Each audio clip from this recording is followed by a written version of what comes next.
This is Democracy Now!, democracynow.org, The War and Peace Report. I'm Amy Goodman with Juan Gonzalez. Outcries growing over the Trump administration's move to drop free admission at national parks on the only two federal holidays honoring Black history, Juneteenth and Martin Luther King Day. Instead, the parks will become free on Donald Trump's birthday, June 14th. In addition, the Interior Department has announced a new fee structure to charge more money for non-U.S. residents to visit the parks in what it's calling, quote, America First entry fee policies. The new move comes months after President Trump signed an executive order titled Restoring Truth and Sanity to American History, which called for the elimination of, quote, divisive race-centered ideology at federal institutions. The Interior Department claims the new changes are part of an effort to make national parks, quote, more accessible, more affordable, and more efficient for the American people, unquote. But not everyone agrees with that assessment. We're joined now by two guests who've spent years trying to make the national parks more accessible. Audrey Peterman is with us. She's been an advocate for national parks for over 30 years, promoting the history of people of color in national parks. She's the recipient of the NPCA Centennial Leadership Award and author of the books Our True Nature, Finding a Zest for Life in the National Park System. She's joining us today from Kingston, Jamaica. And in Burlington, Vermont, Carolyn Finney is a storyteller, author, and cultural geographer who served on the National Parks Advisory Board for 8 years under the Obama administration.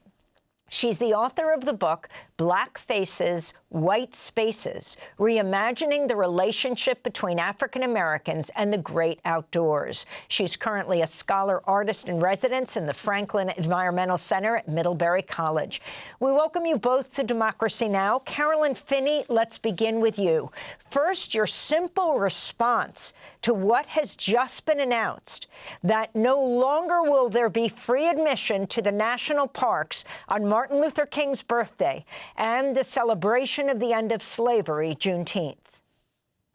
Thank you. First, thank you for having me on the show, Amy. And I love how you said simple response, because I don't think there is one. But what I will say is that you can take away the holiday, but you can't erase the truth.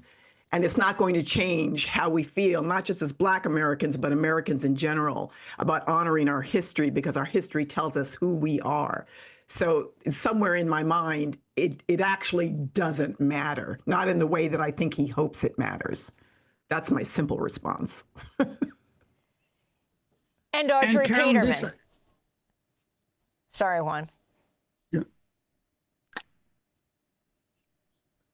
Yeah, and Carolyn, this idea of a president declaring a free admission on his own birthday. Yeah, I don't like to give it much airtime. It's his prerogative. He is the most powerful leader in the free world. That says more about him. It says actually nothing about us. And I mean us collectively as American citizens. I'm more interested in what it means to try to diminish and dismiss history that's not just Black history, it's American history, and what we all lose when that happens. So why don't you talk about what you mean by your title, Black Faces, White Spaces? Yes. What do I mean by that? Well, and the funny part is I came up with that with a white colleague who actually, we came up with that title together. I want to make sure that I say that.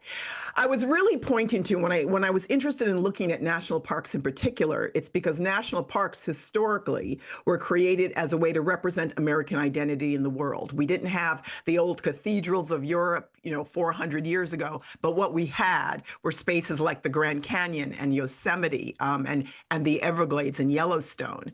And so when I think about the parks as a place representing American identity is diverse and deep. For me, that's the good and the bad and the ugly of who we are, who we've been, right? And so I was thinking about slavery. I was thinking about Reconstruction. I was thinking about Jim Crow segregation. When I was thinking about Black people in particular, and we could have longer conversations about people of Asian descent and Indigenous people, but thinking about Black people in particular, it was almost ironic that we had created this space representing American identity. But if you had Black skin, your ability to move freely in those spaces was highly limited. And that's really what I was trying to point to. And I was trying to poke the bear of that particular truth of what that means. And it didn't matter that it was a beautiful beach or a beautiful natural surrounding, a forest, a national park, a mountain. It didn't matter. It wasn't just about restaurants and movie theaters. It was any space in this country.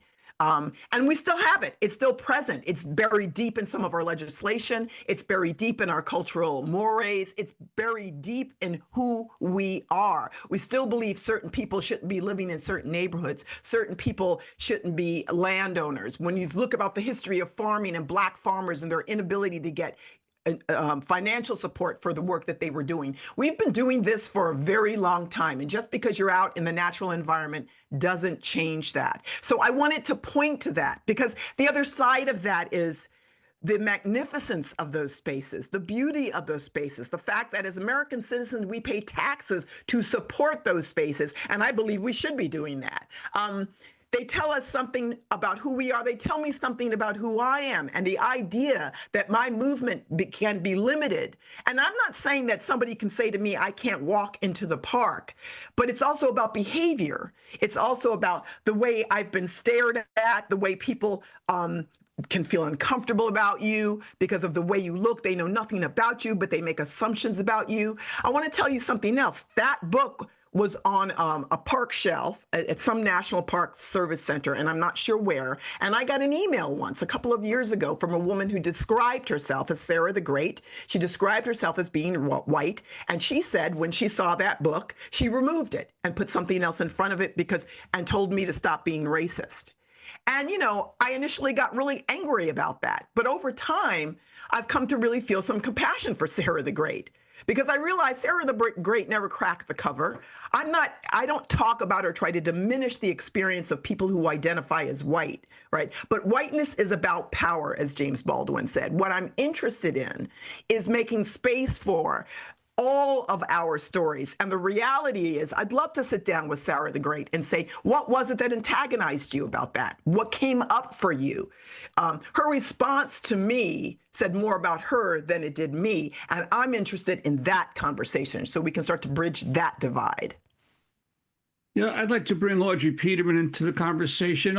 Audrey, how has the visual propaganda to the American public from Hollywood, from park marketing, from outdoor brands perpetuated this myth that Black people don't belong in the wilderness?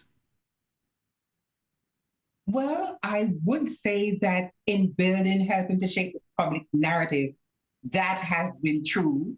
But in later years, like in the last 5 years or so, that has begun to change because of the assiduous action from people within communities of color striving to change that narrative.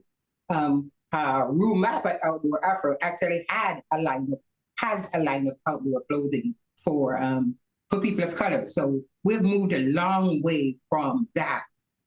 But if I might address the question of the president's action, may I? Yes, surely. Oh, thank you so much. Because I want to say I love it, I love it, I love it. I think it's the greatest thing he could have done because it is going to backfire spectacularly. For multiple years, people like Dr. Carolyn and I and other Black and brown environmental and national park leaders who are domiciled together at the Diverse Environmental Leaders Speakers Bureau, we have been striving to have this conversation about what the national parks are to America, right? Who gets to enjoy them and the stories they have, right? And as you can imagine, that conversation has dissipated tremendously since January 20th of this year. And now, lo and behold, we're talking about it because the president aligned himself with racial animus against the national park and an American hero. I think that there are people who didn't even know that Martin Luther King had anything to do with the national park system, but now they do. And there's a common thing, a common parlance that says there's nothing that you can do to make people take greater interest than to have them feel that you're trying to keep something from them. This administration has taken a lot and kept a lot from us. But I think in this actual case with the national parks and fee-free days, we can flood the parks en masse to learn about our history within them. Because the entire history of America, the entire history of every racial and ethnic group in America is in the national park system. And I have traveled it from coast to coast. And I'm telling you, once you know that history, you become a totally different person. The Pulitzer Prize-winning journalist Nicole Hannah-Jones, the founder of the 1619 Project, wrote on social media, quote, "It might be easy to find things like this merely petty or superficial, but that would be a mistake, demeaning, erasing or eliminating celebrations or acknowledgments of Black America is straight from Redemption Playbook and is intended to reinforce the racial hierarchy and signal its reinstatement. Today's renaming of military bases for Confederates, reinstalling Confederate statue, denigration of Black holidays, refusal to acknowledge Black contributions while decimating civil rights by an openly white nationalist administration is all to signal the restoration of the racial order," unquote, she said.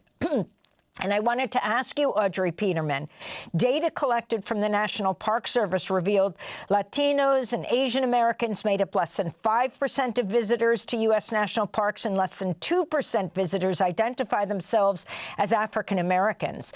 Can you talk about the historical context and how you have spent so many decades trying to increase the population of color in the national parks of the United States? Yes, absolutely. And I completely agree with the quote that you cited. And here's another side to that. We know that the president thrives on making people feel outraged. And I will not give him the benefit of that. I have been to 195 units of the 433 units of the National Park System around the country. So I dare say I know this country and feel connected to it in more ways than he does. Or that a lot of other people do.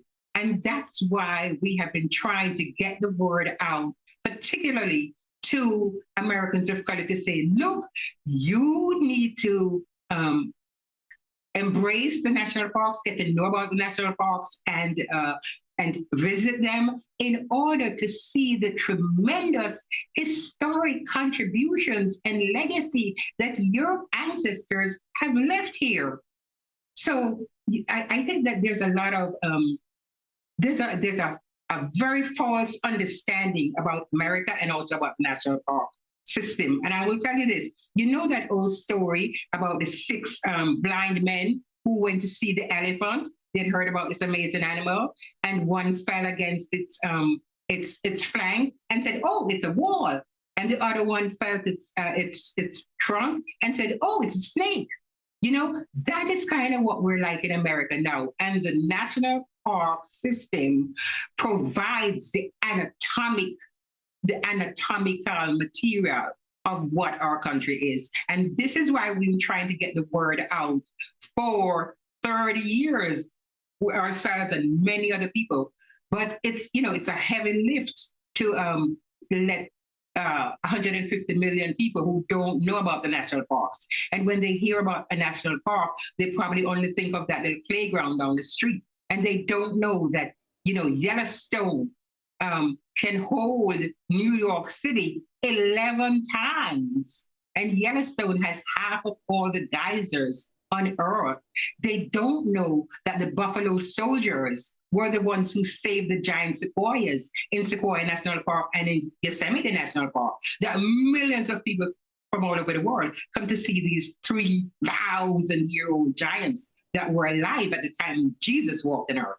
I mean, the national parks have so much to offer every every racial and ethnic group and every American. My God, I really think that this conversation that the president has opened by trying to shut out Martin Luther King and trying to shut us out of the holidays has opened a keg, which I hope will inure to greater awareness among all Americans and greater passion and love for our national parks. Audrey Peterman, I want to thank you so much for being with us. Audrey Peterman has been an advocate for national parks for over 30 years, promoting the history of people of color in national parks, author of the books Our True Nature, Finding a Zest for Life in the National Park System.